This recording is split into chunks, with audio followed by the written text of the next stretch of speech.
بسم الله النور بسم الله النور بسم الله نور النور بسم الله النور بسم الله النور بسم الله نور النور بسم الله نور على نور بسم الله نور على نور بسم الله نور على نور بسم الله نور على نور بسم الله الذي هو مدبر الأمور. لا حول ولا قوة إلا بالله العلی العظیم. اعوذ باللہ من الشیطان الرجیم. بسم اللہ الرحمن الرحیم. دیکھیں آپ کے سینئر کا جو سلیبس ہے اس کے 2 لیکچرز مجھے دینے ہیں آج، 11واں اور 12واں، اور یہ دونوں لیکچر ایک دوسرے سے متصل ہیں. پہلا لیکچر کا عنوان جو ہے وہ ہے دنیا کے مختلف نظام اور اسلامی نظام، اور دوسرا لیکچر جو ہے وہ اسی سے متصل ہے کہ اسلامی نظام اور ولایت فقیہ. تو میں اپنی بات جو ہے وہ بہت پیچھے سے شروع کرنا چاہ رہا ہوں تاکہ نظام سمجھ میں آئے آپ کے تھوڑا سا، تو پھر انشاءاللہ آگے کی چیزیں بہت آسان ہو جائیں گی. وقت کم ہے ہمارے پاس، 2 ہی لیکچرز ہیں، لیکن 2 لیکچرز کے اندر بھی ہم بہت بنیادی جو کانسیپٹ ہے اس کے اوپر تھوڑی بات کر لیں تو زیادہ بہتر بات ہوگی. انسان زمانے قدیم سے جو دنیا میں آباد ہوا ہے تو اس کی جو سوسائٹی ہے وہ ابتدائی دور میں اگر آپ دیکھیں تو ایک نومیڈک لائف تھی، ایک بدویانہ زندگی تھی. جیسے بدو ہوتے ہیں نا، خانہ بدوش کہہ لیں آپ. ہمارے یہاں بھی خانہ بدوش کچھ نظر آتے ہیں. خانہ بدوش کا مطلب ہے خانہ یعنی گھر، بدوش یعنی کندھے پر، پورا گھر ان کے کندھے پہ آ جاتا ہے. گھر میں کچھ ہوتا ہی نہیں ہے، 2-4 چیزیں ہوتی ہیں، کپڑے میں لپیٹا، بوری میں ڈالا، کندھے میں رکھا اور چل دیے. تو ابتدائی دور میں انسان جو ہے وہ کچھ اسی طرح زندگی گزارتا تھا، کیونکہ زندگی گزارنے کے لیے سب سے اہم چیز جو ہے وہ ہے پانی. پانی کے بغیر زندگی نہیں گزر سکتی، پانی کے بغیر انسان زندہ نہیں رہ سکتا. تو انسان وہاں زندگی گزارتا تھا جہاں پانی ہوتا تھا، اور پانی جو ہے وہ کہیں مستقل ہوتا ہے، کہیں غیر مستقل ہوتا ہے. مستقل پانی جو ہے وہ ہے دریا. سمندر کو نہیں کہہ سکتے کیونکہ سمندر کا پانی پینے کے قابل نہیں ہوتا. دریا ہے جہاں پر مستقل پانی ہوتا ہے. تو جو دریا ہوتے تھے، بڑے بڑے دریا دنیا کے، ان کے کنارے مستقل آبادی ہوتی تھی. اور جہاں مستقل پانی نہیں ہوتا تھا، جیسے بارش کا پانی، چشمے کا پانی، جھیل کا پانی، آبشار کا پانی، یہ بعض اوقات اویلیبل ہوتا ہے، بعض اوقات نہیں ہوتا. بعض ایسے چشمے ہیں سردیوں میں پھوٹتے ہیں، گرمیوں میں خشک ہو جاتے ہیں. بعض کنویں ایسے تھے جس میں پانی کبھی آتا تھا، کبھی غائب ہو جاتا تھا. کہیں بارش ہوتی ہے، کہیں نہیں ہوتی. کبھی بارش ہوتی ہے، کبھی بارش نہیں بھی ہوتی ہے. تو جہاں پر پانی مستقل نہیں ہوتا تھا وہاں آبادی مستقل نہیں ہوتی تھی. تو انسان وہاں پہ رہتا تھا، اور جب پانی ختم ہو جاتا تھا وہاں سے موو کر جاتا تھا ایسی جگہ پر جہاں اس کو پانی مل سکے. راستے میں چلتے ہوئے کہیں پر اس کو اگر کچھ درخت نظر آ جائے، نخلستان نظر آ جائے صحرا کے بیچ میں، تو بہت خوش ہوتا رہا انسان، وہیں ٹھہر گیا، تھوڑا انجوائے کیا اس نے. صحرا کے بیچ میں بعض اوقات تھوڑا سا پانی ہوتا ہے کہیں. اور انسان جو ہے وہ پرندوں کو دیکھتا تھا، پرندے اوپر سے دیکھ لیتے ہیں کہاں پر پانی ہے، تو جہاں پر پانی ہوتا ہے وہیں پرندے جاتے ہیں. انسان پرندوں کو دیکھ کے وہاں چل پڑتا تھا. تو 2 طرح کی آبادی ہوتی تھی، مستقل اور غیر مستقل. اب انسان جب موو کرتا ہے تو ہر دور میں جو ہے وہ ڈاکو، لٹیرے، قذاق، تو وہ ڈاکو لٹیرے جو ہے وہ لوٹ لیا کرتے تھے انسانوں کو، تو ان سے بھی بچنا ضروری ہے. ان سے بچنے کے لیے انسان اکیلے سفر نہیں کرتا تھا بلکہ پوری ایک موب کی صورت میں سفر کرتا ہے. وہ جو موب ہے وہ اس میں ایک ہی قبیلے کے لوگ ہوتے تھے, ایک خاندان کے لوگ. قبیلہ اصل میں کسی ایک بزرگ کی اولاد ہے, جیسے بنو ہاشم تو حضرت ہاشم کی اولاد, بنو امیہ ابن خلف کی اولاد ہے. تو ایک کوئی بڑا خاندان میں مشہور آدمی گزرا ہے, تو اس کی جو پوری اولادیں ہیں وہ ایک قبیلہ کہلاتی ہیں. تو انسان جب سفر کرتے تھے تو قبیلے کی صورت میں کرتے تھے, تاکہ قبیلے کے لوگ ایک دوسرے کو ہیلپ کریں, ایک دوسرے کی مدد کریں. اگر کوئی راستے میں ڈاکو مل جائے, کوئی لوٹ مار کرنے والا مل جائے تو اس سے مقابلہ کر سکیں. اور جب ایک قبیلے کے ہوں گے لوگ تو آپس میں رشتہ داری بھی ہوگی, ان کی زیادہ ہیلپ کریں گے. تو اس طرح قبائلی نظام شروع ہو گیا دنیا میں. اور وہ قبیلے جا کے جب کہیں آباد ہوتے تھے تو وہ بھی اسی شکل میں ہوتے تھے, قبیلے کی شکل میں. وعلیکم السلام. اگر دریا کے کنارے آباد ہوئے تو قبیلہ آباد ہو گیا پورا. تو اس طرح انسانی آبادی جو ہے وہ دریا کے کنارے شروع ہوئی, اور پہلی آبادی جو ہے وہ قبائلی نظام سے شروع ہوئی. اب ایک قبیلہ, پھر دوسرا قبیلہ آ گیا, پھر تیسرا قبیلہ آ گیا. اب قبیلوں کے درمیان لڑائی شروع ہو گئی چھوٹی چھوٹی باتوں میں. کبھی پانی پینے پلانے پہ جھگڑا, کبھی گھوڑا آگے بڑھانے پہ جھگڑا. سنا ہوگا آپ نے, یہ قبائلی جنگ ہوتی تھی. یہ جنگ بہت لمبی چلتی تھی, بعض اوقات ظاہر وہیں رہ رہے ہیں تو لڑتے رہے ہیں. ایک نسل چلی گئی, اگلی نسل آ کے لڑ رہی ہے, پھر وہ چلی گئی, اگلی نسل آ کے لڑ رہی. تو قبائلی نظام کی بڑی خرابیاں ہوتی ہیں. آج بھی ہمارے ملک میں 21ویں صدی میں بھی قبائلی نظام ہے. ہمارے ملک میں آج بھی وہ بدبیانہ زندگی بھی ہے جہاں خانہ بدوش رہتے ہیں. قبائلی نظام بھی ہے جس میں قبائل کی صورت میں لوگ رہتے ہیں, اور وہ قبائل آج بھی لڑتے رہتے ہیں. کہ اگر آپ قبائلی علاقے میں جائیں گے تو ان کی لڑائی آج تک ویسی ہوتی ہے. تم نے میرے مہمان کو مار دیا, میں تمہارے مہمان کو مار دوں گا. لڑائی دو قبیلے میں ہوئی, مارے گئے مہمان. تم نے میرے مہمان کو مارا نا, میں تمہارے مہمان کو ماروں گا. بھئی اس کو مارو جس نے مارا ہے, نہیں مہمان کو ہی ماروں گا, تم نے مہمان کو جو مارا ہے. اب بیچارہ مہمان شکار ہو گیا. تو قبائلی نظام میں ہی جہالت ہے, اور اسی میں لڑائی جھگڑے ہوتے رہتے تھے. پھر لوگوں کا احساس ہوا کہ بھئی یہ قبائلی نظام ٹھیک نہیں ہے, ایک سیاسی نظام ہونا چاہیے, ایک پولیٹیکل سسٹم ہونا چاہیے. یعنی سسٹم, اس سے پہلے انسان سسٹم سے واقف نہیں تھا کہ سسٹم ہونا چاہیے. وہ پولیٹیکل ہو, وہ اکنامک ہو, سوشل ہو, ایک سسٹم ہونا چاہیے سوسائٹی کے اندر, یہ ایک نظام ہونا چاہیے. نظام کا مطلب یہ ہے کہ جتنے بھی انسان ہیں ان کو کسی رول ریگولیشن کا پابند ہونا چاہیے. کیونکہ جو قبائلی نظام ہے اس کے اندر مائٹ از رائٹ والا سسٹم ہے, جس کی لاٹھی اس کی بھینس. جو طاقتور ہے وہ حاوی ہوگا, وہ غالب ہوگا.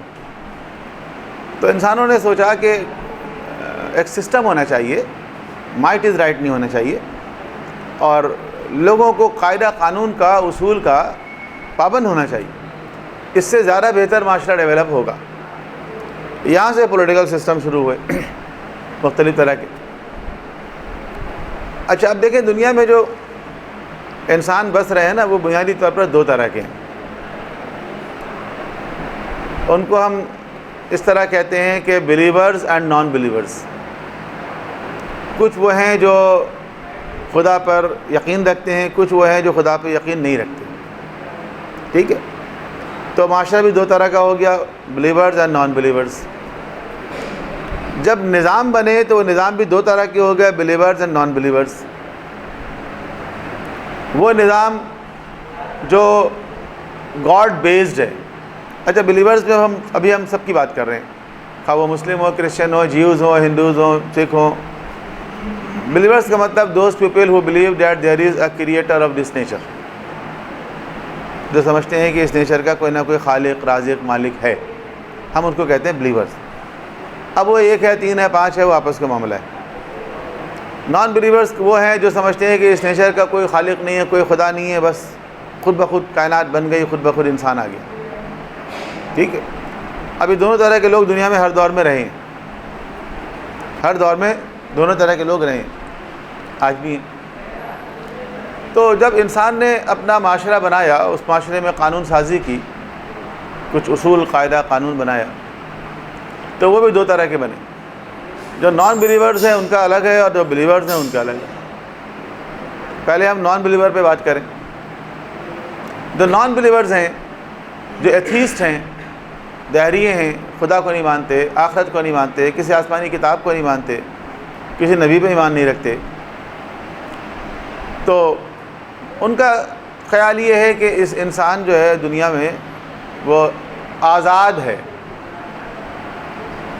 انسان آزاد ہے اور ہر انسان آزاد ہے. ہر انسان کو زندگی گزارنے کا برابر کا حق حاصل ہے. کسی کو حق نہیں ہے کہ کسی اور پر حکومت کرے. اچھا, جب کسی کو حق نہیں ہے کہ کسی اور پر حکومت کرے, یا دوسرے الفاظ میں کہہ دیں کہ اگر حکومت کرنے کا حق ہے تو سب کو ہے, سب برابر ہیں, سارے انسان برابر ہیں, حقوق کے اعتبار سے برابر ہیں, تو یا تو کسی کو حق نہیں ہے یا سب کو حق ہے. تو ایک ایسا معاشرہ اگر آپ بنانا چاہتے ہیں کہ جس کے اندر قانون کی پابندی ہو, قانون کی بالادستی ہو, قانون کی حاکمیت ہو, تو سوال یہ پیدا ہوتا ہے کہ کون قانون بنائے گا اور کس کے لیے بنائے گا اور کون اس کو فالو کرے گا اور کیوں کرے گا.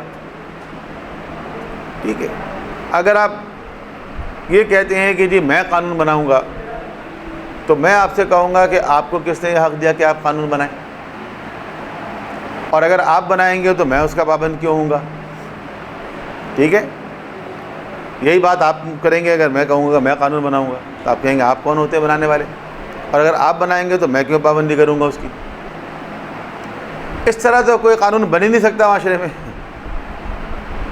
اس طرح سے کبھی کوئی قانون نہیں بن سکتا. تو الٹیمیٹلی ہوا یہ کہ جب حکومتیں بننا شروع ہوئیں تو یہاں پہ بھی وہی قانون آ گیا, مائٹ از رائٹ, جس کو کہتے ہیں جنگل کا قانون. جنگل کا قانون یہی ہوتا ہے, مائٹ از رائٹ. شیر جنگل کا بادشاہ, انڈے دے یا بچے, شیر کی مرضی ہے بھائی, شیر شیر ہے, شیر جنگل کا بادشاہ ہے. ایک شیر اور ایک گیدڑ نے مل کے ایک ہرن کا شکار کیا, اور جب شکار کر لیا تو اس کے بعد شیر نے کہا اچھا آؤ اب ہم اس کو تقسیم کر لیتے ہیں. شیر اور گیدڑ نے مل کے کیا. شیر کہتا اچھا آؤ اب اس کو تقسیم کر لیتے ہیں. گیدڑ نے کہا جیسے آپ کی مرضی. شیر نے کیا کیا, اس ہرن کے 3 ٹکڑے کیے. اب گیدڑ نے سوچا کہ 2 ٹکڑے ہونے چاہیے تھے اصولاً, تو 2 پارٹی ہیں نا, دونوں نے مل کے شکار کیا, لیکن چلو دیکھتے ہیں کیا کرتا ہے. چپ رہا وہ, اس نے 3 حصے کر دیے. 3 حصے کرنے کے بعد شیر نے کہا دیکھو یہ جو ایک حصہ ہے یہ تو میرا ہے, اس لیے کہ میں جنگل کا بادشاہ ہوں,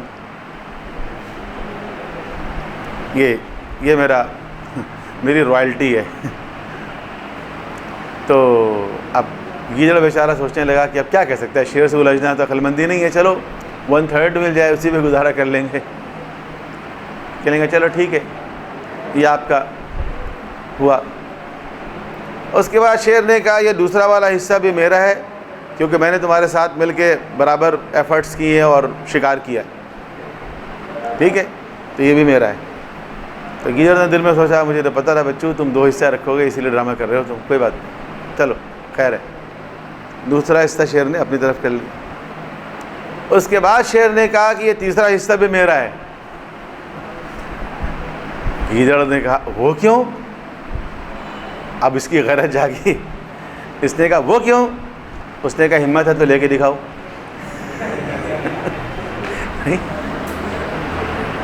اب گیدڑ بیچارہ چپ, شیر کے سامنے کیا کہہ سکتا ہے. تو جنگل کا قانون ایسا ہی ہوتا ہے, might is right is like this, کہ اس میں جو طاقتور ہوگا وہ جو چاہے کرے. آج امریکہ طاقتور ہے, ٹھیک ہے, وہ جو چاہے کرتا ہے. وہ کہتا ہے بس میں افغانستان میں جا کے وہاں پر جمہوریت بحال کروں گا. افغانستان میں آ کے اس نے کئی لاکھ آدمیوں کو مار دیا. پھر اس نے کہا میں عراق میں جا کے جمہوریت بحال کروں گا. عراق کے پاس ایٹم بم ہے, نیوکلیئر بم ہے, کیمیکل ویپنز ہیں, بایولوجیکل ویپنز ہیں. عراق کی تباہ کر دیا اس نے. اچھا ساری تباہی کے بعد کچھ برآمد بھی نہیں ہوا عراق سے. کسی نے پوچھا امریکہ سے کہ بھئی آپ نے جو کہا وہاں پر پتہ نہیں کیا کیا ہے، کیمیکل بایولوجیکل ویپنز ہیں، ویپنز آف ماس ڈسٹرکشن ہیں، عراق سے تو کچھ نہیں نکلا. کوئی پوچھ سکتا ہے اس سے امریکہ سے؟ کوئی پوچھ ہی نہیں سکتا. کہتا نہیں ہم نے صحیح کیا. تو مائٹ از رائٹ، یہ والا قانون جو ہے طاقت کا قانون، طاقت کی منطق، لاجک آف پاور، یہ دنیا میں ہر جگہ چلتی رہی. اور جو طاقتور قبیلے ہوتے تھے وہ بادشاہ بن جاتے تھے، وہ حاکم بن جاتے تھے. بادشاہ سلامت مر گیا، ان کی اولاد بادشاہ بن گئی. وہ مر گیا، ان کی اولاد بادشاہ بن گئی. بادشاہ چلتی رہتی ہے. وہ کہتے ہیں the king is dead, long live king. The king is dead, ایک بادشاہ مر گیا، لانگ لیو کنگ، بادشاہ زندہ باد. دوسرا بادشاہ آ گیا اس کی جگہ، وہ زندہ باد ہے، تو جو آئے گا وہ زندہ باد. تو اس طرح کا نظام انسانی معاشرے پہ چلتا رہا. پھر کچھ عقل مند لوگ آئے، پڑھے لکھے لوگ، فلسفی ٹائپ کے لوگ، ارسطو، افلاطون، سقراط، بقراط. انہوں نے اپنی بقراطی دکھائی. انہوں نے کہا بھئی یہ کوئی سوسائٹی ہے اس طرح؟ سوسائٹی کو کسی نارمز پہ ہونا چاہیے، کسی ویلیوز پر ہونا چاہیے، کسی سسٹم پر ہونا چاہیے. تو جی آپ بتائیں کیسے بنے گی حکومت؟ انہوں نے اپنی کتابیں لکھی، انہوں نے اپنے لیکچرز دیے. تو انہوں نے کہا بھئی ایسا ہے کہ ایسی حکومت ہونی چاہیے جس میں سب مل کے پارٹیسپیٹ کریں، چونکہ سب کو حق ہے، سب پارٹیسپیٹ کریں. اچھا سب پارٹیسپیٹ کریں گے تو گورنمنٹ کیسے بنے گی، چلے گی کیسے؟ کون بنے گا رولر، کون بنے گا کنگ؟ انہوں نے ایک اور آئیڈیا لانچ کیا which is called democracy، جمہوریت. اس پہ کیا ہوتا ہے؟ اس پہ انہوں نے کہا کہ چونکہ سب کو حق ہے حکومت کرنے کا اور سب آزاد ہیں، لہذا سب مل کے ایک ایسا کرتے ہیں کہ ایگریمنٹ کر لیتے ہیں، ٹھیک ہے، ایک کانٹریکٹ کر لیتے ہیں، اور اس کانٹریکٹ کے مطابق ہم سب مل کے کسی ایک آدمی کو حکومت کا حق دے دیتے ہیں. This is called the law of social contract.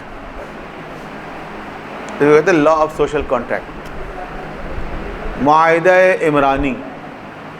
Urdu میں کہتے ہیں معاہدہ عمرانی.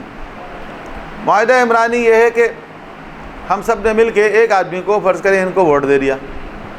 ہم نے کہا آج سے آپ بن جائیں، بادشاہ بن جائیں، صدر بن جائیں، وزیر اعظم بن جائیں، کچھ بھی بن جائیں، حکمران بن جائیں آپ، ٹھیک ہے، آپ بن جائیں. یا معاشرے کے لیے مثلا قانون بنانا ہے، قانون سازی. تو ہم سب نے مل کے ایک شخص کو ووٹ دے دیا. یعنی ہمارے پاس جو حق ہے، حکمرانی کا حق، قانون سازی کا حق، ہر ایک کے پاس ہے نا. ان کے مطابق تو ہر ایک کے پاس ہے. ہر ایک کے پاس جو حق ہے، تو انہوں نے اپنا حق ایک آدمی کو دے دیا کہ آپ کو میں ہینڈ اوور کرتا ہوں. اور ہر علاقے سے، ہر حلقے سے اس طرح ایک ایک آدمی ہم نے الیکٹ کر کے، الیکشن کر کے، اور پارلیمنٹ میں بھیج دیا.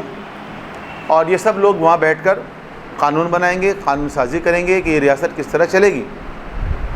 اور جو قانون وہ بنائیں گے اسی کے مطابق حکومت بنے گی، اسی کے مطابق قوانین پر عمل درآمد کیا جائے گا، اور ریاست اسی کے مطابق چلے گی. اب اگر ایک علاقے میں ایک سے زیادہ امیدوار ہیں تو الیکشن کرا لیا جائے گا. اگر امیدوار ایک ہی ہیں تو کوئی بات نہیں، وہی چلا جائے گا. اس کے مطابق ایک نظام آیا دنیا میں، اس کو کہتے ہیں جمہوریت. اچھا وہ جن لوگوں نے اصل میں یہ باتیں کی تھیں ارسطو، افلاطون نے، وہ تو مر گئے. ان کی زندگی میں تو ایسا کچھ نہیں ہو سکا، کیونکہ وہاں تو بادشاہ سلامت بیٹھے ہوئے تھے. وہ کہاں برداشت کرتے ہیں یہ باتیں. تو انہوں نے تو سقراط کو زہر کا پیالہ دے دیا پینے کے لیے.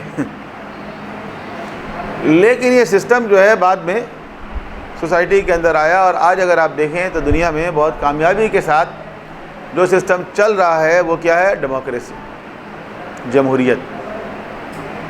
اس میں کیا ہوتا ہے؟ اس میں یہ ہوتا ہے کہ جو انسان ہے، جو سوسائٹی ہے پوری، اس کو ہم نے حلقوں میں تقسیم کر دیا ہے.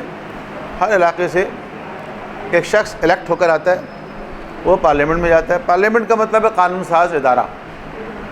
Parliament is basically for legislation, قانون سازی. یہ جو ہم ووٹ ڈالتے ہیں نا، یہ ہم اصل میں قانون ساز منتخب کرتے ہیں.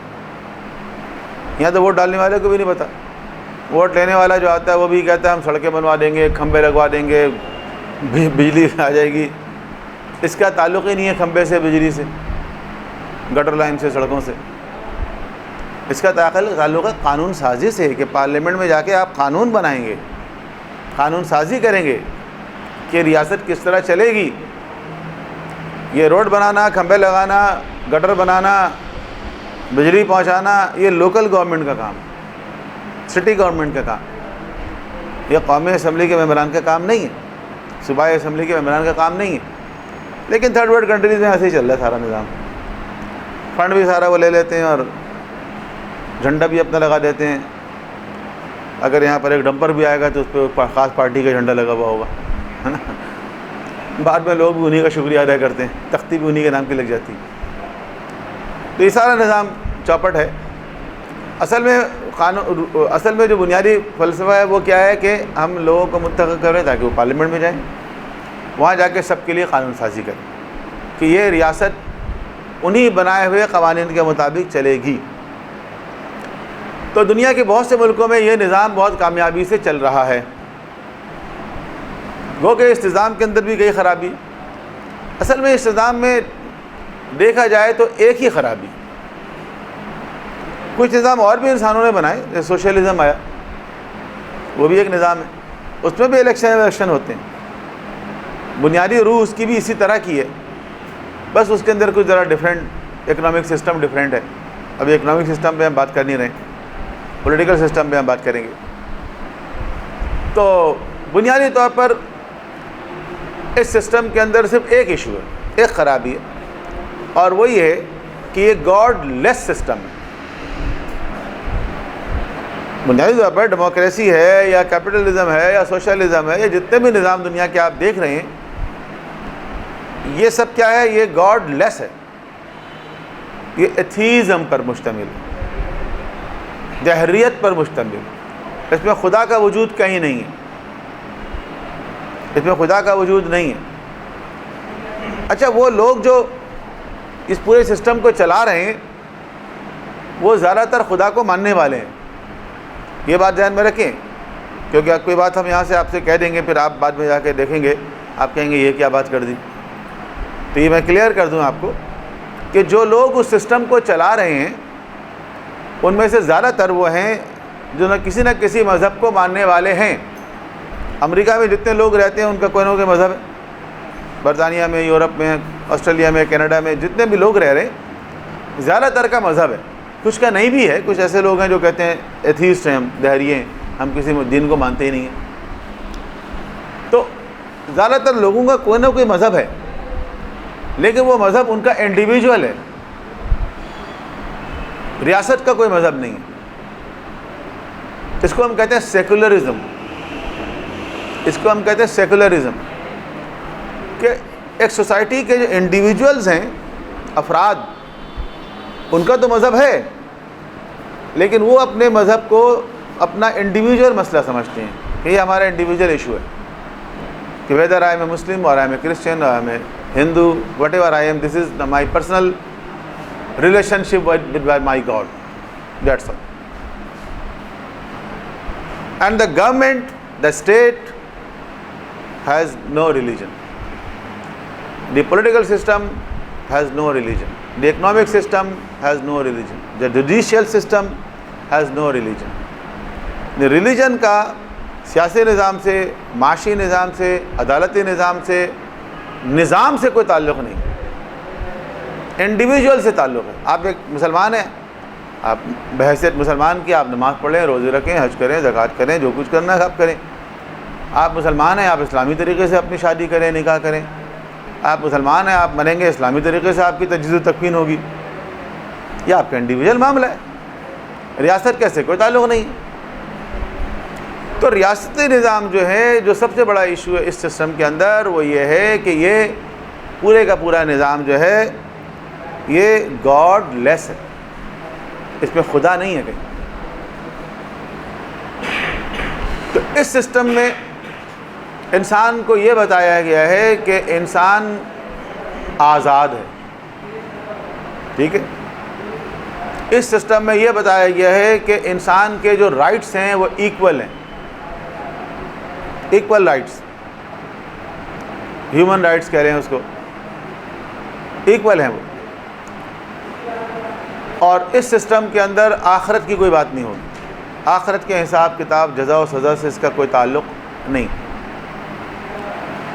اور اس سسٹم کی روح یہ ہے کہ majority is authority, majority is authority. اکثریت جس طرف ہوگی اسی کی بات چلے گی. اچھا، اس کے اوپر یہ اعتراض ہمارے یہاں سے ہوتا ہے کہ مثلاً دو بڑے اعتراضات ہیں. ایک تو یہ ہے کہ کیا یہ کوئی عقل مندی کا قانون ہے، میجورٹی از اتھارٹی؟ کیا یہ اس بات کو کوئی منطقی دلیل سے ثابت کر سکتا ہے کہ جہاں پر اکثریت ہوگی وہ حق پر ہوں گے؟ اگر اکثریت کسی غلط چیز کو کہہ دے، دن کو کہہ دے رات ہے، تو کیا وہ رات ہو جائے گی، حقیقت بدل جائے گی؟ تو اس طرح اعتراضات ہم لوگ کرتے ہیں سسٹم کے اوپر. لیکن بات یہ ہے کہ اگر آپ اکثریت کی رائے کو اہمیت نہیں دیں گے، دی آنسر از دس، کہ اگر آپ میجورٹی کی رائے کو اہمیت نہیں دیں گے اور میجورٹی کی رائے آپ کو لاجیکل نظر نہیں آ رہی ہے، ان لاجیکل نظر آ رہی ہے، تو مائنورٹی کو اہمیت دیں گے، وہ تو اور ان لاجیکل ہے. بات سمجھ آ رہی ہے؟ اگر آپ کہتے ہیں کہ majority is authority has no logic, then what? Minority is authority. اس کی کوئی لاجک ہے؟ اس کی تو اور بھی لاجک نہیں ہے. میجورٹی میں کم از کم یہ تو ہے نا کہ زیادہ تر لوگ ایک طرف ہیں. دوسری بات یہ ہے کہ دوسرا اعتراض یہ ہے کہ علامہ اقبال نے بھی اس کے اوپر ایک شعر کہا ہے، ایک شعر اردو میں ان کا اور ایک شعر فارسی میں ان کا. اردو والا شعر یہ ہے کہ جمہوریت ایک طرز حکومت ہے کہ جس میں بندوں کو گنا کرتے ہیں تولا نہیں کرتے. بندوں کو گنا کرتے ہیں، ہیڈ کاؤنٹنگ ہوتی ہے، 51% ایک طرف، 49% ایک طرف. ٹھیک ہے، تو کون جیت گیا؟ 51 والا جیت گیا، 51 والا جیت گیا. تو ہیڈ کاؤنٹنگ ہوتی ہے. اچھا، یہ تو ہم سمجھانے کے لیے کہہ رہے ہیں 51-49، یہ تو میں آپ کو سمجھانے کے لیے کہہ رہا ہوں 51 and 49. ایسا نہیں ہوتا ہے، ایسا نہیں ہوتا. مثلا آپ ایک مثال دے دوں سمجھانے کے لیے. پاکستان ہے، پاکستان کی آبادی کتنی ہے؟ کہتے ہیں 22 کروڑ ہے، ٹھیک ہے. اچھا، 22 کروڑ کی جو آبادی ہے اس کے اندر ووٹرز کتنے ہیں؟ وہ 50% ہوں گے، چلو مان لیتے ہیں 11 کروڑ. یہ 11 کروڑ ووٹر ہیں. اچھا، 11 کروڑ ووٹر میں سے ووٹ کتنے ڈالتے ہیں؟ میکسیمم ٹرن آؤٹ کتنا رہتا ہے؟ 35%، 40%. مان لیا 50%، تو 11 میں سے کتنے لوگوں نے ووٹ ڈالا؟ 5.5 کروڑ. 5.5 کروڑ لوگوں نے جو ووٹ ڈالا انہوں نے مختلف پارٹیوں کو ڈالا. ٹھیک ہے، جو پارٹی ہمارے ہاں الیکٹ ہو کر آتی ہے، مثلا ابھی جو گورنمنٹ ہے اس کے پاس 50% سیٹیں بھی نہیں ہیں اسمبلی کی، 50% بھی نہیں ہے. دوسری پارٹیوں سے جوڑ توڑ کر کے اس نے اپنی میجورٹی پارلیمنٹ میں ثابت کی ہے. ایسا ہی ہے نا؟ چلو 50% مان لیا، 50% مان لیتے ہیں بس. تو 5.5 کا 50% ہو گیا 275. ٹھیک ہے، 2 کروڑ 75 لاکھ افراد نے جس پارٹی کو ووٹ دیا وہ پارٹی حکومت کر رہی ہے. 17 کروڑ لوگ احمق ہیں جن لوگوں نے یا تو ووٹ ہی نہیں ڈالا ہے یا کم از کم اس پارٹی کو نہیں ڈالا ہے. صحیح ہے؟ تو یہ جو حکومت ہے یہ میجورٹی کی ہے یا مائنورٹی کی ہے؟ میجورٹی کی کہاں ہے؟ میجورٹی کی تو حکومت نہیں رہی نا. لیکن بات وہی آ رہی ہے گھوم کر کے بھائی اور کیا کریں، یہی تو ایک طریقہ ہے، دوسرا کوئی طریقہ بتاؤ. یہی چل رہا ہے دنیا میں ہر جگہ. پاکستان میں تو پھر بھی لوگ ووٹ ڈال دیتے ہیں, امریکہ میں اتنے بھی نہیں ڈالتے. تو اس طرح یہ جمہوری نظام جو ہے وہ دنیا میں چل رہا ہے. لیکن وہ یہ کہتے ہیں, جو جمہوریت کے چیمپئن ہیں, وہ کہتے ہیں دیکھیں آپ لوگ یہ نہ سمجھیں کہ میجورٹی اتھارٹی کا مطلب یہ ہے کہ جہاں میجورٹی ہے وہاں حق ہے. نہیں, بات یہ ہے کہ ہر شخص کو چونکہ حق ہے کہ وہ پارلیمنٹ میں جائے, ہر شخص کو حق ہے حکومت کرے. اب اگر 3 امیدوار آ گئے اور تینوں انٹائٹل ہیں اس کام کے لیے, ہم یہ دیکھتے ہیں کہ کس کی پاپولیرٹی زیادہ ہے. بس جس کی پاپولیرٹی زیادہ ہوگی اس کو ہم بھیج دیں گے پارلیمنٹ میں. جس کو زیادہ ووٹ پڑ گئے اس کا مطلب اس کی پاپولیرٹی زیادہ ہے. جب پاپولیرٹی زیادہ ہے تو اس کو جانا چاہیے. That's all. ایک زمانے میں ہمارے یہاں کہا گیا تھا کہ BA پاس ہونا ضروری ہے ممبر پارلیمنٹ کے لیے, ہے نا. پھر BA کی جعلی ڈگریاں نکلنا شروع ہو گئیں. آگے دوسری گورنمنٹ آئی, 18 امینڈمنٹ آئے, انہوں نے ختم کر دیا اس کو. انہوں نے کہا BA کی ضرورت نہیں. BA کی کیا ضرورت ہے بھئی؟ اگر کسی علاقے کے عوام یہ چاہتے ہیں کہ ان کا نمائندہ جو پارلیمنٹ میں جائے وہ جاہل ہو تو آپ ان کی رائے کا احترام کریں, جاہل کو بھیجیں. BA کو بھیجنے کی کیا ضرورت ہے؟ ٹھیک ہے نا. یہ تو جو لوگ اس کو منتخب کر رہے ہیں ان کی مرضی ہے. وہ BA کو بھیجیں, وہ MA کو بھیجیں, میٹرک پاس کو بھیجیں, میٹرک فیل کو بھیجیں, انگوٹھا ٹیک کو بھیجیں. وہ ان کی نمائندگی کرنے کے لیے جا رہے ہیں نا, وہ ٹیوشن پڑھانے تھوڑی جا رہا ہے کہ BA ہونا ضروری ہے. تو لوگوں کی مرضی ہے, وہ جس طرح کا نمائندہ بھیجیں پارلیمنٹ کے اندر. وہ کہتے ہیں امریکہ کے کانسٹیٹیوشن میں لکھا ہوا ہے کہ BA پاس ہونا ضروری ہے, برطانیہ کے آئین میں لکھا ہوا ہے کہ BA پاس ہونا ضروری ہے. کہیں نہیں لکھا ہوا ہے. وہاں اس لیے نہیں لکھا ہوا ہے کہ وہاں کا جو لٹریسی ریٹ ہے وہ اتنا زیادہ ہے کہ ہر آدمی BA پاس ہے. وہاں آپ کی طرح جاہل تھوڑی ہیں, وہاں لکھنے کی ضرورت ہی نہیں ہے. جہاں ہر شخص پڑھا لکھا ہے, جہاں لٹریسی ریٹ 100% ہے, 99% ہے, 96% ہے, وہاں لکھنے کی ضرورت ہی نہیں ہے BA. وہاں ہر شخص ویسے ہی پڑھا لکھا ہے. لیکن بہرحال ہر چیز کے پیچھے اپنی لاجک ہوتی ہے. بنیادی خرابی سسٹم کا کیا ہے؟ بنیادی خرابی سسٹم میں یہ ہے کہ یہ گاڈ لیس سسٹم, یہ گاڈ لیس سسٹم. اور جب ان کا آمنا سامنا مذہب سے ہوتا ہے تو ان کی لڑائی شروع ہو جاتی ہے. کسی بھی مذہب سے, وہ کرسچینٹی سے ہو, اسلام سے ہو, ہندو مذہب سے ہو. تو جب ان کا آمنا سامنا مذہب سے ہوتا ہے لڑائی شروع ہو جاتی ہے. اچھا, باقی مذاہب میں اور اسلام میں ایک بڑا فرق ہے. باقی مذاہب میں اور اسلام میں ایک بہت ہی بڑا فرق ہے. وہ فرق یہ ہے کہ اسلام مذہب نہیں ہے بلکہ اسلام ایک دین ہے. دین کا مطلب یہ ہے کہ ایک کمپریہنسو کوڈ آف لائف ہے, زندگی گزارنے کا ایک جامع نظام زندگی ہے جس میں زندگی گزارنے کے جتنے بھی شعبے ہیں ان سب کے لیے رہنمائی موجود ہے. تو اس پہ حکومت اور سیاست اور معیشت اور اس کے لیے بھی رہنمائی موجود ہے یا نہیں؟ بھئی جب اسلام انسان کو یہ بتاتا ہے کہ اس کو بیت الخلاء میں کیسے بیٹھنا چاہیے, جب انسان کی ایسی بنیادی چھوٹی موٹی ضرورت جس کو چھوٹی سمجھتے ہیں ہم, اس پہ وہ رہنمائی فراہم کر رہا ہے کہ واش روم میں بیٹھنا کس طرح ہے تمہیں.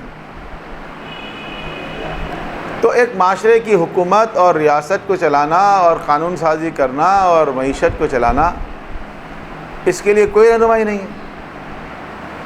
تو اسلام وہ دین ہے جس کے اندر یہ ساری رہنمائی موجود ہے, کسی اور مذہب میں نہیں ہے. کرسچینٹی میں نہیں ہے, ہندوازم میں نہیں ہے, بدھزم میں نہیں ہے. اچھا, ہم یہ کوئی ان کی برائی میں نہیں کہہ رہے, ہم ان کی دشمنی میں یہ بات نہیں کہہ رہے ہیں, خدا نہ خواستہ. وہ خود بھی ایڈمٹ کرتے ہیں کہ نہیں ہیں, وہ خود بھی کہتے ہیں کہ نہیں ہے. اور ہم جو کہتے ہیں نا کہ اسلام کے پاس سیاسی نظام ہے, معاشی نظام ہے, اقتصادی نظام ہے, وہ اس کو اسلام کا ڈس ایڈوانٹیج سمجھتے ہیں وہ اسلام پہ اعتراض کرتے ہیں، اسلام پہ تنقید کرتے ہیں، اور وہ کہتے ہیں کہ جی اسلام جو ہے وہ ہر معاملے میں ٹانگ اڑاتا ہے،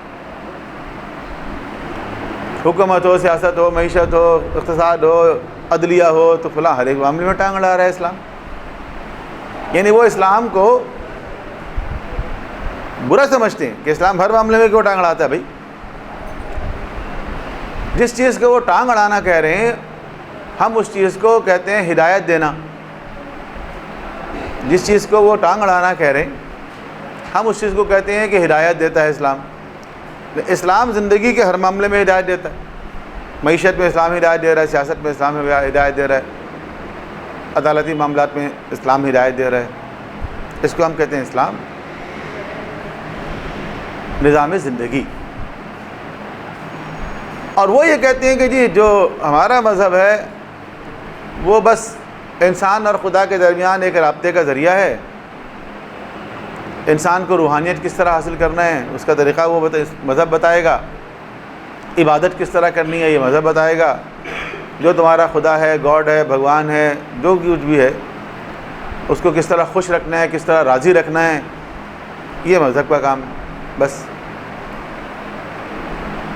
تو اسلام از دا اونلی دین which provides us guidance in all aspects of life.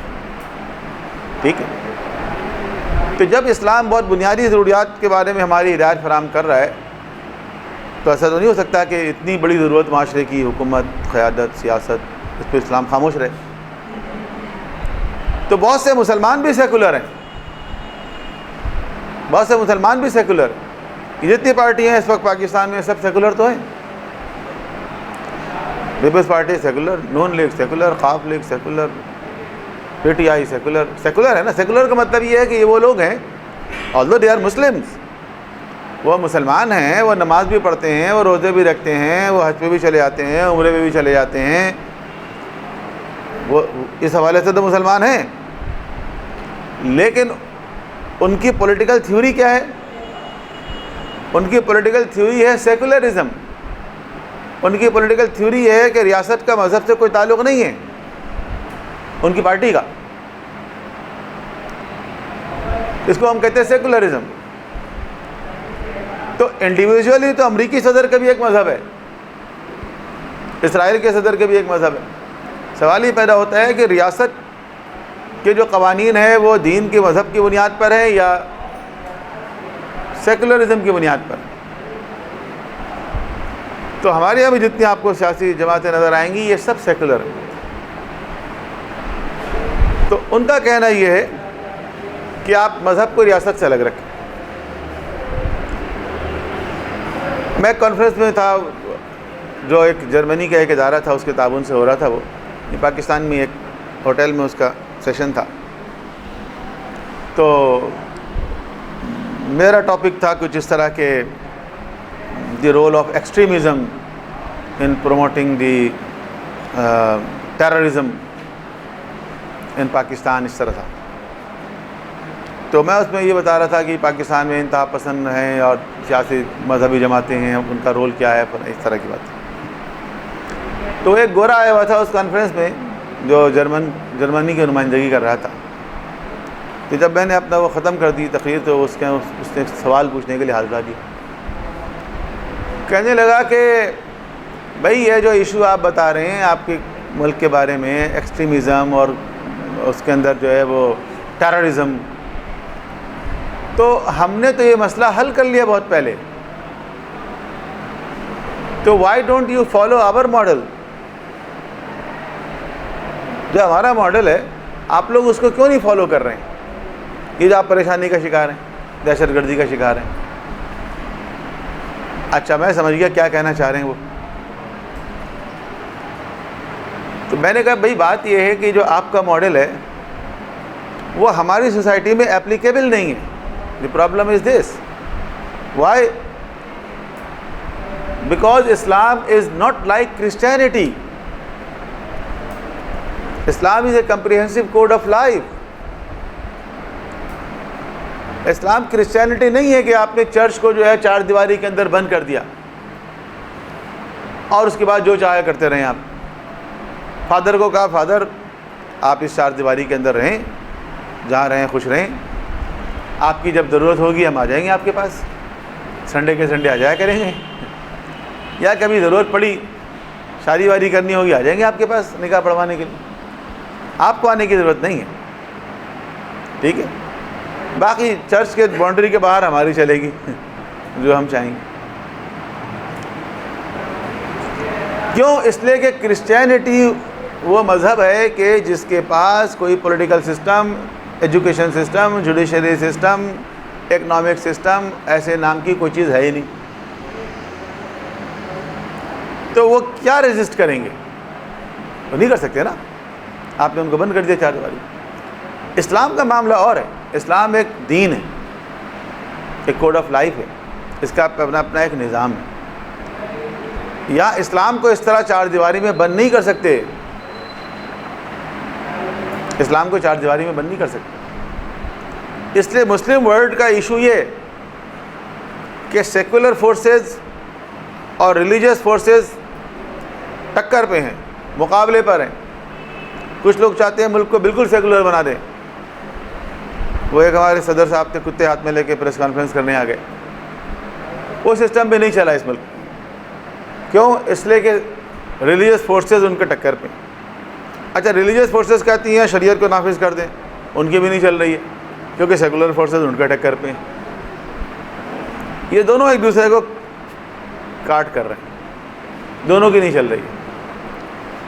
تو پیچیدگی ہے, پاکستان ہو یا دوسرے مسلم ورلڈ میں. آپ دیکھیں گے مسائل یہ کہ نہ پوری طرح جمہوریت چل پا رہی ہے, نہ پوری طرح اسلام آ پا رہا ہے. یہی ہے نا, طرح طرح کے تجربات ہو رہے ہیں. تو اسلام جو ہے ایک دین ہے, اس نے خود ہدایت فراہم کی ہے آپ کو ایک معاشرے کو رن کرنے کے لیے. ایک سیاسی نظام اگر آپ بنانا چاہتے ہیں, دیکھیں نظام کا جو ماڈل ہے نا وہ ہر دور میں بنایا جاتا ہے. ایک بہت بنیادی بات ہے, اگر آپ سمجھ سکیں اس کو, جو لوگ بھی سمجھ لیں کہ نظام کا جو ماڈل ہے وہ انسان خود بناتا ہے اور اس کو ہر کچھ دنوں کے بعد اپ ڈیٹ کرنا ہوتا ہے ماڈل. لیکن اس کی جو ہدایت ہے وہ دین کی طرف سے آتی ہے. دین کا کام ہے ہدایت فراہم کرنا. انبیاء جو ہیں وہ ہادی بن کے آئے ہیں. قرآن جو ہے کتاب ہدایت ہے. ٹھیک, ماڈل بنانا انسان کا کام ہے. اس کی ایک سادہ مثال دوں میں آپ کو, ٹائم بھی دیکھتا جاؤں ساتھ ساتھ, ایسا نہ ہو سائرن کی آواز نہیں آ جائے. تو اس کی ایک سادہ سے مثال دوں میں آپ کو. دیکھیں جس معاشرے میں اسلام آیا ابتدا میں, حجاز مقدس, مکہ مدینہ, اس سوسائٹی کے اندر بینکس ہوتے تھے. بینکس, بینک کے نام سے کوئی ادارہ تھا نہیں تھا. اس کے بعد خلفائے راشدین کا زمانہ آ گیا, بینک ہوتے تھے اس میں. صحابہ, تابعین, تبع تابعین, 100 سال دیکھ لیں, 200 سال دیکھ لیں, 500 سال دیکھ لیں, 800 سال دیکھ لیں. جب تک مسلمان رول کرتے رہے 800 سال تک, 1000 سال تک, بینک کے نام سے کوئی ادارہ اس سوسائٹی میں نہیں تھا. ٹھیک ہے, آج یہ اسلامک بینک ہر گلی کوچے میں کھلا ہوا ہے. اس کا کیا مطلب ہے؟ بینک تو تھا ہی نہیں اسلام. کیا قرآن و سنت میں لفظ بینک کہیں پر آیا ہے؟ نہیں آیا. جو چیز قرآن و سنت میں نہیں آئی ہے وہ ہمارے وہابی دوست کہتے ہیں وہ بدعت ہے. جو قرآن و سنت میں نہیں آئی وہ چیز بدعت ہے, ظاہر ہے. تو قرآن و سنت میں بینک کا لفظ کہیں پر آیا ہے؟ نہیں آیا. صحابہ کرام کے دور میں بینکس ہوتے تھے؟ نہیں ہوتے. تابعین کے دور میں بینک ہوتے تھے؟ تبع تابعین کے دور میں بینک ہوتے تھے؟ نہیں ہوتے. سلف صالحین کے دور میں بینک ہوتے تھے؟ نہیں ہوتے تھے. تو بدعت ہو گیا نا یہ. تو یہ اسلامی بینک کہاں سے آ گیا؟ تو دیکھیں بات یہ ہے کہ اس زمانے میں بینکس نہیں ہوتے تھے, یہ بات ٹھیک ہے, لیکن لوگ مانیٹری ٹرانزیکشنز ڈیلنگز کرتے تھے یا نہیں کرتے تھے؟ کرتے تھے ظاہر. خرید و فروخت، کیش، ادھار، یہ ساری ڈیلنگز ہوتی تھی نا. قرضہ دینا، اس پہ سود لینا، یہ سارے ایکٹیویٹیز ہو رہی تھیں. ٹھیک ہے. تو اصل میں بینک کیا چیز ہے؟ بینک کوئی اور چیز نہیں ہے. وہی ایکٹیویٹیز جو اس زمانے میں لوگ انڈیویجولی کیا کرتے تھے، ان کو ایک انسٹیٹیوشن بنا کر اسی پروسیجر کو، اسی چیز کو، اسی ایکٹیویٹی کو انسٹیٹیوشنلائز کر دیا گیا. اور کیا ہے؟ انسٹیٹیوشنلائز کر دیا گیا. تو وہ جو لوگ ٹرانزیکشن کرتے تھے، جو لوگ ڈیلنگ کرتے تھے، لوگ خرید و فروخت کرتے تھے، لوگ ایک دوسرے کو ادھار دیتے تھے، اس کے بارے میں اللہ اس کے رسول کی طرف سے کچھ ہدایات آئی ہیں. ہدایات جو ہیں وہ بعض اوقات ایک جملے میں ہوتی ہیں، بعض اوقات سنگل سینٹنس کے اندر ہدایت آتی. مثلا قرآن کی آیت آ گئی، احل اللہ البیع وحرم الربا. اللہ نے بیع کو حلال کر دیا. بیع کا مطلب ہے بزنس، خرید و فروخت. ٹھیک ہے. بیع کو حلال کر دیا، ربا کو حرام کر دیا. ربا یعنی انٹرسٹ، سود کو حرام کر دیا، کاروبار کو حلال کر دیا. ایک جملہ قرآن میں آ گئی. ٹھیک. اب جو ٹرانزیکشن بھی ہوگی وہ اس زمانے میں ہو، وہ آج کے زمانے میں ہو، وہ بینک کے ذریعے ہو، کسی فائنینشیل انسٹیٹیوشن کے ذریعے ہو، کسی انڈیویجول کے درمیان ہو، اگر وہ ٹرانزیکشن ربا کے ڈیفینیشن کے اندر آ رہی ہے حرام، بیع کے ڈیفینیشن میں آ رہی ہے حلال. ٹھیک ہے. بہت سے لوگ کہتے ہیں یہ اسلامک بینک کیا چیز ہے؟ کچھ نہیں ہے یار، بس کان ادھر سے پکڑو یا ادھر سے پکڑو، بات برابر ہے. ایسا نہیں ہے. کان ادھر سے پکڑو اور یہی کان سے ادھر سے گھما کے پکڑ کے دکھاؤ. مشکل ہے نا، ایسا نہیں پڑھ سکتے. تو یہ کہنا کہ کان ادھر سے پکڑو ادھر سے پکڑو، دونوں میں فرق ہے. تو فرق کس چیز کا ہے؟ فرق جو ہے وہ ایگریمنٹ کا ہے، ٹرانزیکشن کا ہے نا. اور اسی کا فرق اور کیا ہے؟ ایسے لوگوں کو میں کہتا ہوں کہ زنا میں اور نکاح میں کیا فرق ہے؟ ایگریمنٹ کا فرق ہے نا. ایک جگہ نکاح ہو رہا ہے، اعلان ہو رہا ہے، ایجاب و قبول ہو رہا ہے، بتایا جا رہا ہے کہ یہ دو افراد جو آج تک نامحرم تھے اب یہ ایک رشتے میں پرو دیے گئے ہیں. Now they are husband and wife. اب ان کی ایک زندگی ہوگی، ایک گھرانہ ہوگا، ان کے بچے ہوں گے، وہ ان کو ایک قانونی تحفظ حاصل ہوگا، ان کی سرپرستی ہوگی. یہی ہے نا نکاح. زنا میں ایسا کچھ نہیں. تو فرق اسی کا ہے نا، ٹرانزیکشنز کا فرق ہے، ایگریمنٹ کا فرق ہے. تو یہی فرق اس میں سود میں اور منافع میں، ایگریمنٹ کا فرق ہے. آپ کس طرح کے ٹرانزیکشن کر رہے ہیں، کس طرح کا ایگریمنٹ کر رہے ہیں. تو وقت گزرتا جائے گا، زمانہ گزرتا جائے گا، ماڈل بنتا جائے گا. جیسے آج ایک ماڈل بن گیا بینک، اسلامک بینک. یہ ماڈل بناتے رہے آپ ہر دور میں، کوئی مسئلہ نہیں ہے. ہدایت جو آئی ہے آسمانی الہی، جس بینک کے اندر اس ہدایت کا خیال رکھا جائے گا وہ اسلامک بینک ہے.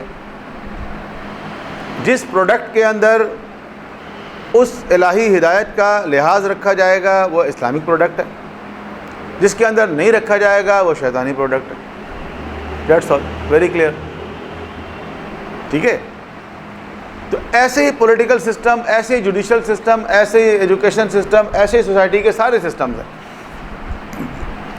ہر چیز کے لیے خدا کی طرف سے ہدایات ہیں.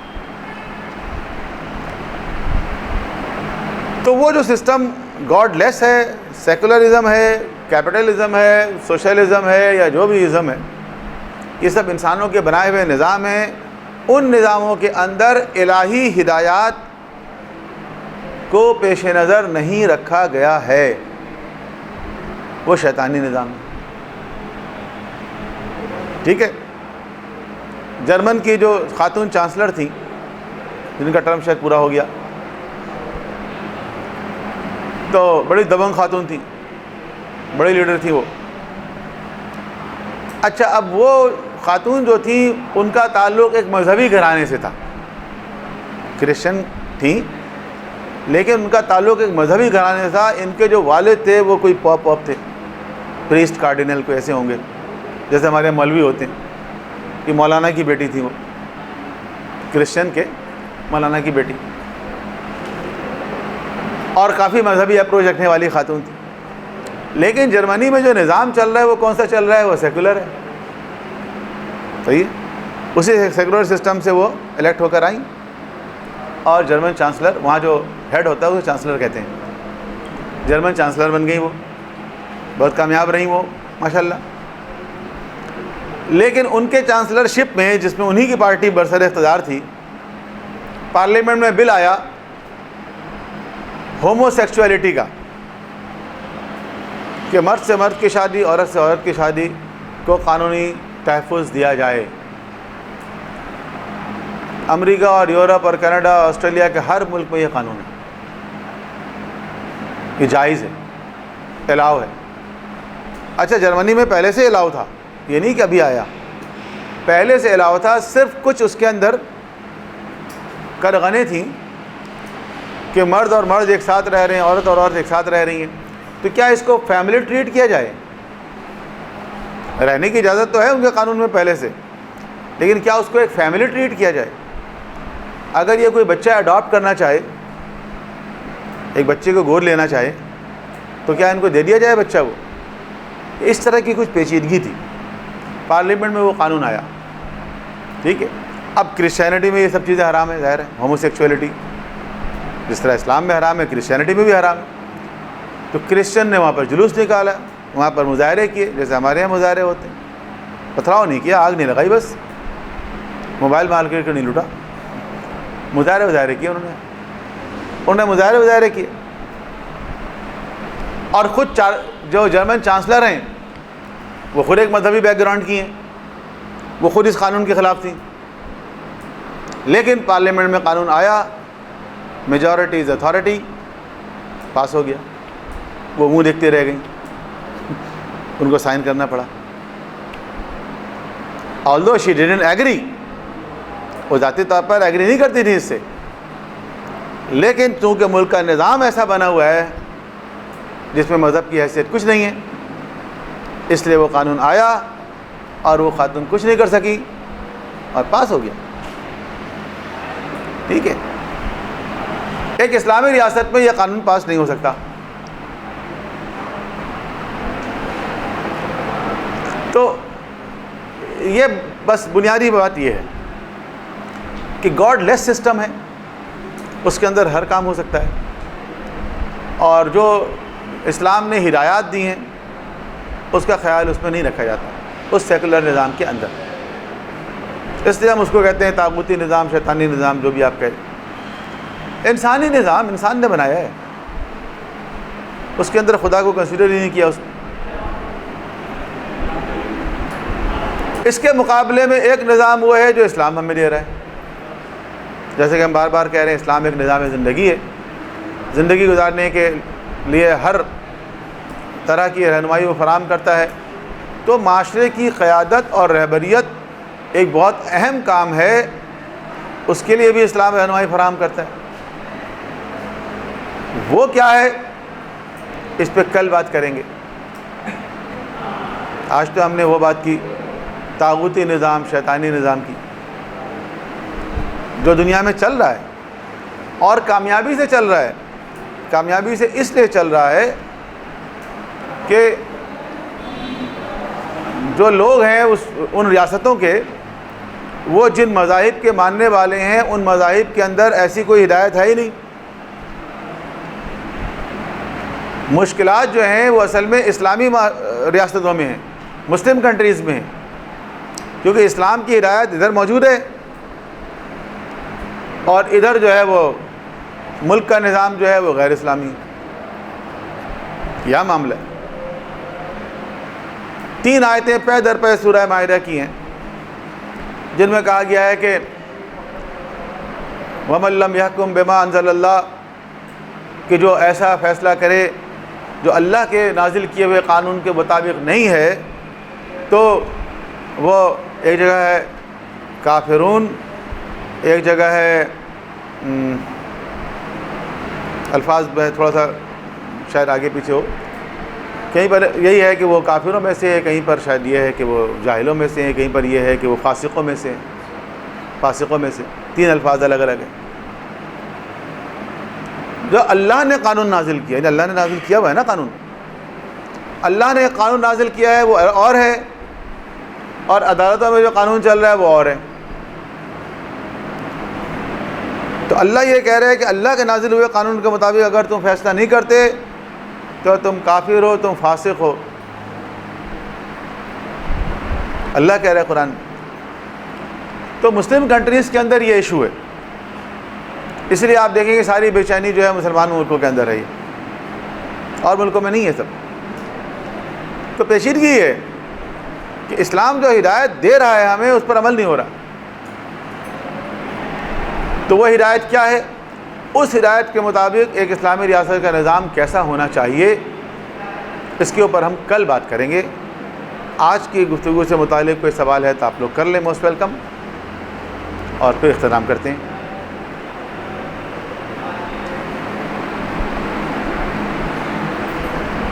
جی، ختم ہونے کا انتظار کر رہے ہیں آپ لوگ یا کوئی سوال ہے؟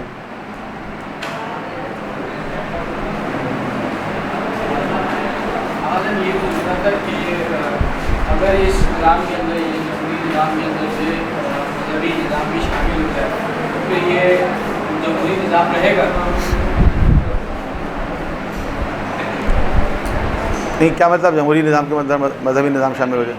جمہوریت کا مطلب کیا ہے کہ سب کی جو اپنی اپنی آزادی یہ معنی ہوں گے نا، تو اس کے اندر یعنی پھر اسلامی نظام جب شامل ہو جائے گا تو اچھا، مسلمانوں کے لیے، جو مذہبی لوگوں کے لیے تو ٹھیک ہے، باقی لوگوں کے لیے تو پھر یہ جمہوری نظام نہیں رہے گا۔ ہاں دیکھیے، یہ جو آپ کا سوال ہے نا، سوال تو بہت ویلڈ ہے، لیکن یہ کل ہی ڈسکس ہو سکتا ہے جب ہم اسلام کو ڈسکس کریں گے۔